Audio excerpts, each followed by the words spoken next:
کہ حضرت عثمان کے دل میں جناب محمد رسول اللہ صلی اللہ علیہ وسلم کی کیسی سچی محبت تھی۔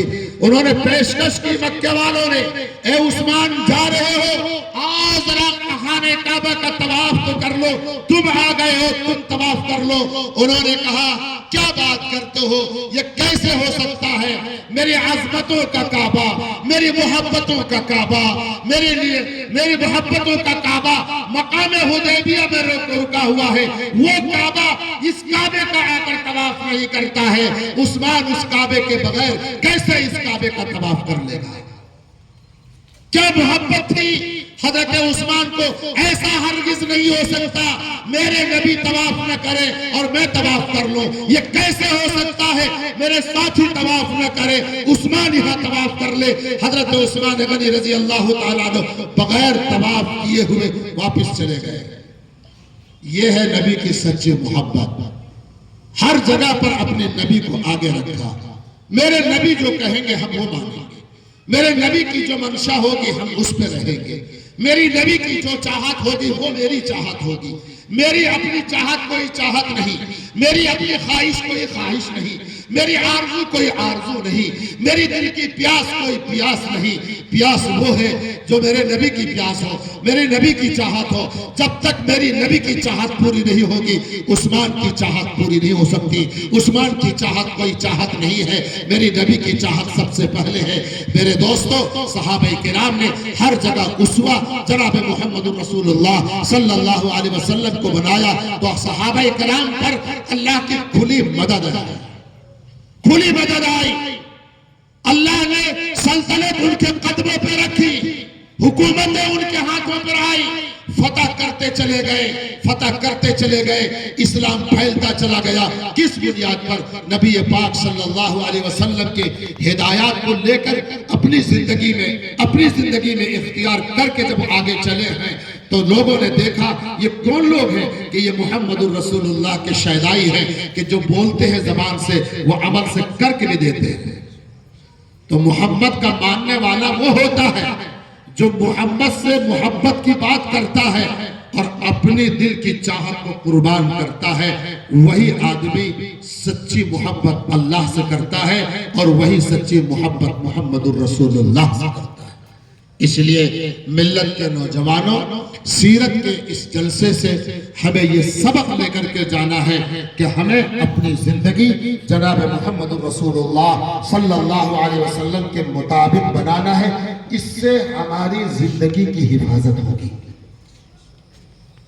حضرت امام مالک رحمت اللہ علیہ نے فرمایا السنت کسفینۃ نوح من رکبها نجا ومن تخلى عنه غرقا۔ امام مالک رحمت اللہ علیہ فرماتے ہیں میرے نبی کی سنت حضرت نوح علیہ السلام کی کشتی کی طرح ہے۔ حضرت نوح کی کشتی کیا تھی؟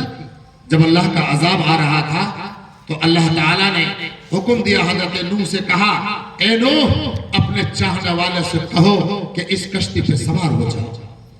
جو لوگ حضرت نوح علیہ السلام کی نبوت پر ایمان لا کر ان کے پیغام کو صحیح اور سچ مان کر اللہ کی وحدانیت کا اقرار کر کے جو لوگ اس کشتی پر سوار ہو گئے ان کو نجات ملی تھی، اور جنہوں نے اس کشتی سے دوری بنا لی وہ قوم ہلاک و برباد ہو گئی۔ حضرت امام مالک رحمت اللہ علیہ فرماتے ہیں میرے نبی کی سنت حضرت نوح کی کشتی کی طرح ہے۔ میرے نبی کی سنت کی اس کشتی پر جو لوگ سوار ہو جائیں گے وہ نجات پا جائیں گے، اور جو اس سنت سے اپنے آپ کو دور رکھیں گے وہ دنیا بھی ان کی ڈوبے گی، آخرت بھی اس کی ڈوب جائے گی۔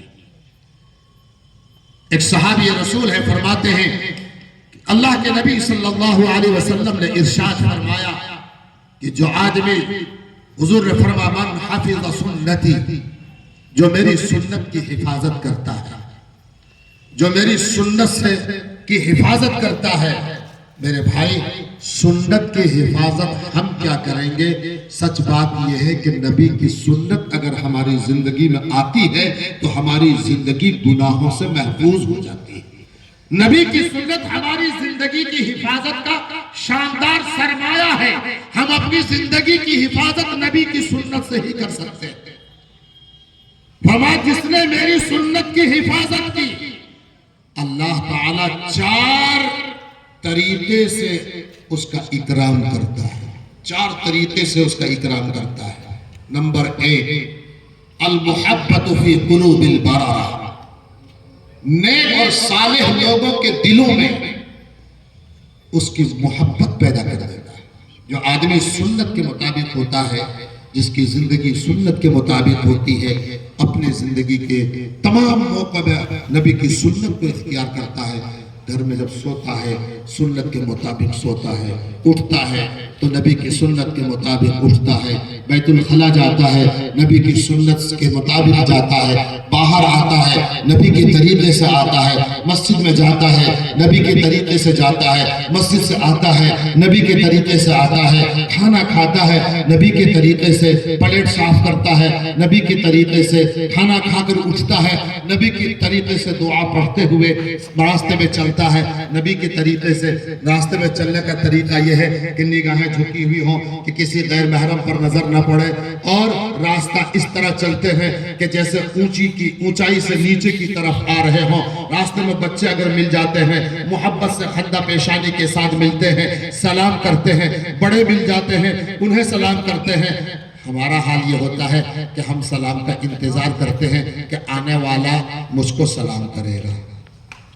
ہر آدمی سلام کا انتظار کرتا ہے، اور اگر سلام نہیں کیا اور یہ تو بڑا گھمنڈیا آدمی ہے بھائی، بتاؤ ہم بیٹھے ہوئے تھے سلام تک بھی نہیں کرتا ہے۔ ارے اللہ کے بندے، سلام میں جو پہل کرتا ہے، علماء بیٹھے ہیں، جو سلام میں پہل کرتا ہے اس کا مقام زیادہ بڑھتا ہے، اس کو ثواب زیادہ ملتا ہے۔ اس موقع کو تو ہر ایک کو غنیمت سمجھنا چاہیے کہ جس کو موقع مل جائے۔ ٹھیک ہے یہ ضابطہ ہے کہ آنے والا بیٹھنے والے کو سلام کرے، آنے والا کھڑا آدمی بیٹھے ہوئے کو سلام کرے، اور جو آدمی کھڑا ہے تو گاڑی سے آ رہا ہے تو گاڑی پر آنے والے کو چاہیے کہ وہ کھڑے آدمی کو بیٹھے آدمی کو سلام کرے۔ جو آدمی پہلے سلام کرتا ہے وہ اس سے یہ پتا چلتا ہے کہ اس کے اندر گھمنڈ نہیں ہے، یہ بہت اچھا اور نیک آدمی ہے۔ ایک موقع ایسا ہوا کہ شہر جبل میں ایک مسجد میں امامت کرتا تھا، مسجد سے باہر نکلا، یہ گناہگار باہر ابھی آیا ہی تھا کہ ایک صاحب بڑی قیمتی گاڑی سے آئے، گاڑی کھڑی کی، روکے، اب کسی سے ملنا تھا۔ وہاں ایک حکیم صاحب تھے، حضرت حکیم مفتی احمد حسن صاحب رحمت اللہ علیہ، آپ سب جانتے ہوں گے کہ سب سے بڑے حکیم بھی تھے اور مفتی شہر جے پور تھے، اللہ ان کو غریق رحمت فرمائے۔ ان سے ملنے کے لیے آئے تھے، انہوں نے آ کر مجھ سے یہ پوچھا کہ حکیم صاحب کب ملیں گے؟ میرا حکیم صاحب تو 10:30 بجے کے بعد آتے ہیں اور 1 بجے تک چلے جاتے ہیں۔ اچھا، کہنے لگے آپ اس مسجد کے امام ہیں؟ میں نے کہا ایک ادنا سمت خادم۔ کہنے لگے کیسے امام ہیں آپ؟ میں کیا ہوا کہ آپ نے مجھے سلام نہیں کیا؟ میں نے اچھا، آپ کو میں نے سلام نہیں کیا تو میں کیسے امام ہوں؟ آپ کیسے مسلمان ہیں کہ آپ نے مجھ کو سلام نہیں کیا؟ ہم آپ کو دیکھ رہے ہیں نیچے سے اوپر تک، نہ سر کا بال کہتا ہے کہ آپ مسلمان ہیں، نہ آپ کا چہرہ کہتا ہے کہ آپ مسلمان ہیں، نہ آپ کا ڈریس کہتا ہے کہ آپ مسلمان ہیں۔ ہم کیسے پہچانے کہ آپ مسلمان ہیں؟ کئی بار ایسا ہوا ہے کہ ہم نے سلام کیا اور ایکسیڈنٹ ہو گیا، ہم نے کہا السلام علیکم، ادھر سے جواب آیا رام رام۔ اس طرح سے میرے سلام کا ایکسیڈنٹ ایک بار نہیں کئی بار ہوا ہے، اس لیے میں محتاط ہو گیا کہ پتہ نہیں آپ کن میں سے ہیں، ان میں سے ہیں، ان میں سے ہیں۔ لیکن محترم، میں تو آپ کو نہیں پہچان پایا کہ آپ مسلمان ہیں، لیکن کیا آپ نے مجھ کو نہیں پہچانا کہ میں مسلمان ہوں؟ آپ ہی اگر سلام کر لیتے تو نہ آپ کی قیمت کم ہوتی، نہ آپ کی گاڑی کی قیمت ہوتی۔ اور اس زمانے موبائل کی سائز یہ تھی، پیناسونک، لوگ کہتے تھے لوکی لے کے جا رہے ہیں، لوکی، شروع زمانہ تھا، موبائل کا دور تھا، وہ ابتدائی زمانہ، ابھی جنم لیا تھا اس نے، اس سائز میں جنم لیا تھا، اب تو چھوٹا چھوٹا ہو گیا اس سائز کا۔ وہ صاحب ہاتھ میں یہ لیے ہوئے تھے، کہ آپ نے ہم کو سلام نہیں کیا۔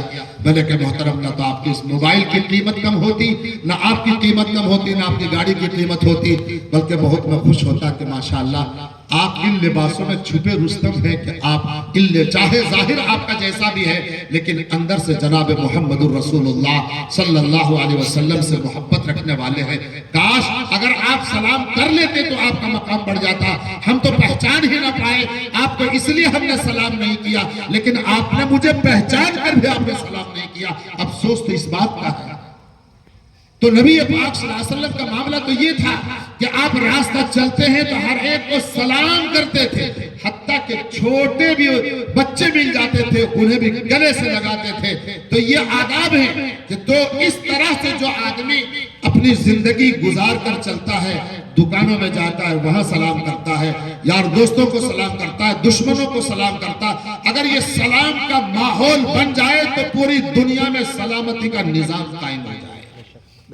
تو حضور نے فرمایا کہ جس نے میری سنت کی حفاظت کی، اللہ تعالیٰ ایسے محبت کرنے والوں کا ایک اعزاز اس طرح فرماتا ہے کہ اس کی محبت نیک اور صالح لوگوں کی دلوں میں پیدا کر دیتا ہے، جس کی وجہ سے وہ جہاں بھی جاتا ہے لوگ پروانے کی طرح ٹوٹ پڑتے ہیں ان پر، کیونکہ ان کے دل میں اللہ تعالیٰ نے محبت پیدا کر دی ہوتی ہے۔ اور دوسرے آپ نے فرمایا وَالْحَيْبَةُ فِي قُلُوبِ الْفَجَرَةِ، فاجر، فاسق، گنہگار، بدکار، ظالم، نافرمان لوگوں کے دلوں میں اللہ تعالیٰ خوف، دہشت، ہیبت طاری کر دیتا ہے۔ ایک سنت والے انسان کو دیکھ کر باطل کے دلوں میں دہشت پیدا ہوتی ہے، وہ خوف زدہ ہوتا ہے، ڈرتا ہے، اس پر ایسے ہیبت طاری ہو جاتی ہے۔ ہمارے استاد محترم حضرت مفتی ظفیر صاحب رحمت اللہ علیہ فرمایا کرتے تھے کہ مسلمان اگر ایک کام کر لے، ہر مسلمان کا چھوٹا بڑا جوان بوڑھا سب اپنے سر پہ ٹوپی پورے ملک میں پہننا شروع کر دے، اس ٹوپی کا جو رعب باطل کے دلوں پر پڑے گا وہ دیکھنے کے لائق ہوگا، کوئی کر کے دیکھے۔ اور تیسری بات اللہ کے نبی علیہ السلام نے یہ ارشاد فرمایا کہ السعۃ فی الرزق، رزق میں اللہ تعالیٰ وسعت اور فراخی پیدا کر دیتا ہے۔ سنت کی جو حفاظت کرتا ہے اللہ اس کے کاروبار میں، اس کی روزی میں، اس کے وسعت اور فراخی پیدا کر دیتا ہے۔ اور چوتھی بات آپ نے یہ کہی الثقۃ فی الدین، اللہ تعالیٰ دین کے اندر پختگی اور مضبوطی اس کے اندر پیدا کر دیتا ہے۔ میرے بھائیوں، آج سے یہ عہد کر کے اٹھو کہ ہمیں اپنے نبی پاک صلی اللہ علیہ وسلم کی خوبصورت زندگی کو نمونہ بنا کر ہم اپنی زندگی کو بھی خوبصورت بنائیں گے اور اپنے گھر کے سبھی لوگوں کی زندگی کو خوبصورت بنائیں گے اور سماج کے ماحول کو بھی خوبصورت بنائیں گے۔ انشاءاللہ العزیز دنیا بھی کامیابی آپ کے قدم چومے گی اور آخرت میں بھی انشاءاللہ آپ سرخ روح ہوں گے۔ اللہ ہم سب کو عمل کی توفیق عطا فرمائے۔ وآخر دعوانا ان الحمدللہ رب العالمین۔